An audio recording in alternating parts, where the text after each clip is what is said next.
Good day, everyone. I am Carlos Polo Aldino, your presenter for today, and my topic is general trait theory or the super traits theory.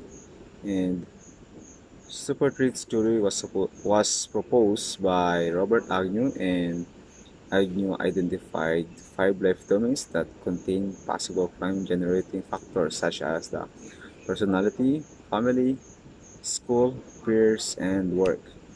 And this is Agnew's super traits diagram. And personality. If the person has a personality of low self-control and irritability, he has a ha, it he has a high possibilities of committing crime and delinquency. And the family, school, peers, and work shape this personality of the person. Number one is family. Family is the first place that we are taught, and this is also the place that we learn to walk, and everything that we learn came from our family, except for school, because the school is more advanced.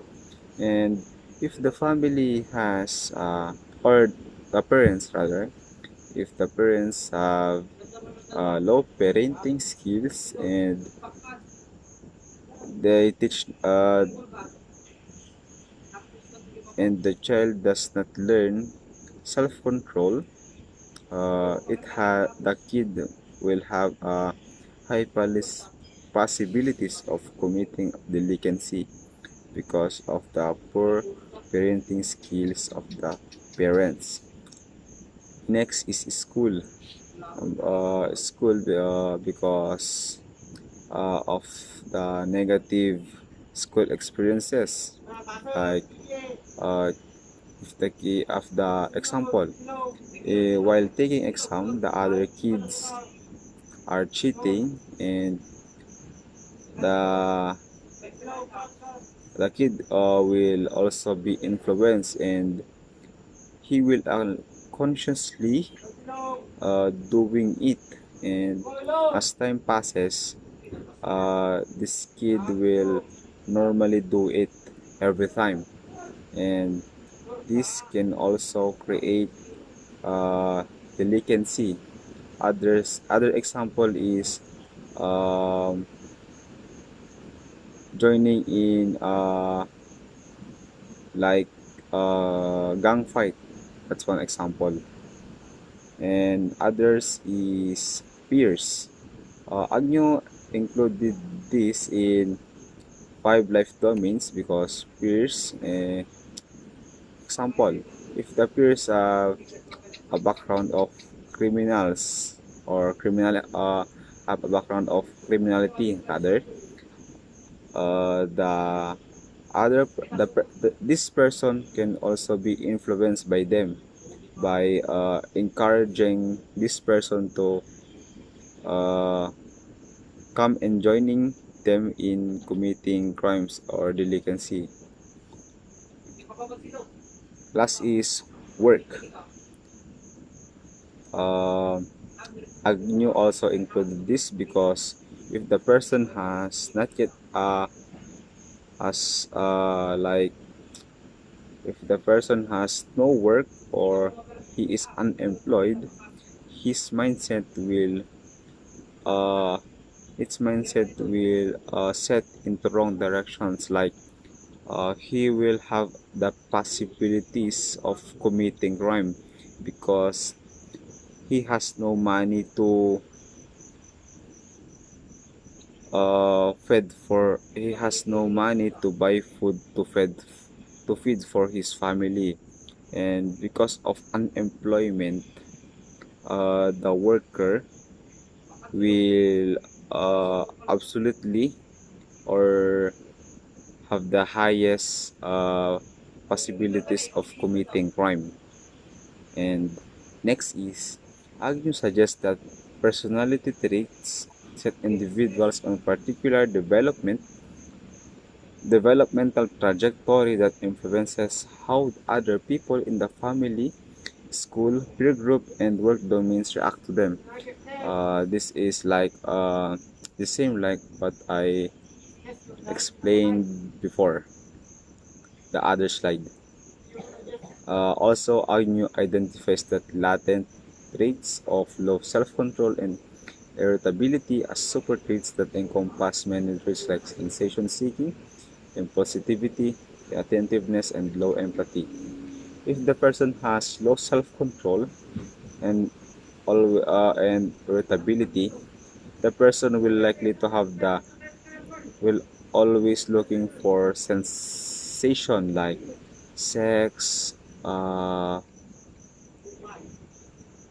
like other is drugs, because when you take drugs you always feel high and like you are floating in clouds.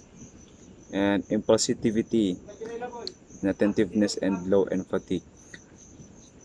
uh, Also, in if the person is always irritated, he is more lesser the low empathy for humans. He can hurt them easily without hesitating.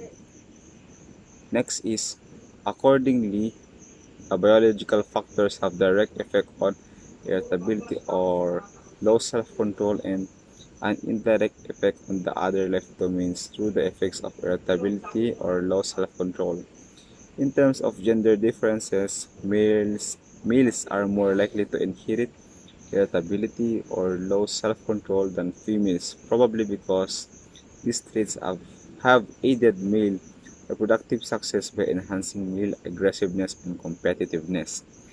Um, long, long ago, uh, long ago, males have been like they believe that they they must have the masculinity is strong and they have the authority, and they believe that if they have more aggressive personality and they are competitive, uh,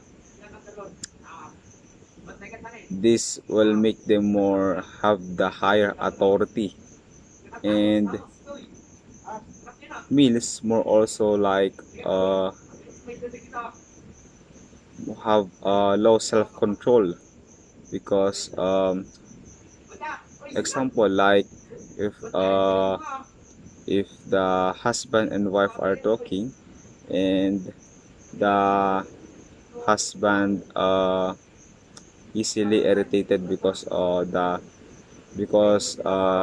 her wife, I or his wife rather, his wife can don't stop on talking and talking, and the husband will explode, and he will show his aggressiveness, and that can lead to hurting her or his his wife rather. Sorry. Next is, Agnew also noted that immaturity of adolescents' behavior is tied to the immaturity of the adolescents' of brain. Here, Agnew noted that if the person is immature, the the brain will also be immature, and adolescents tend to become more irritable because their brains are undergoing a period of intense remolding. Uh, while the teenage is on the stage of adolescence, the kid will more have the personality of being irritated because its brain are under remolding, or in under the intense the up under the period of intense remolding. That's all. Thank you.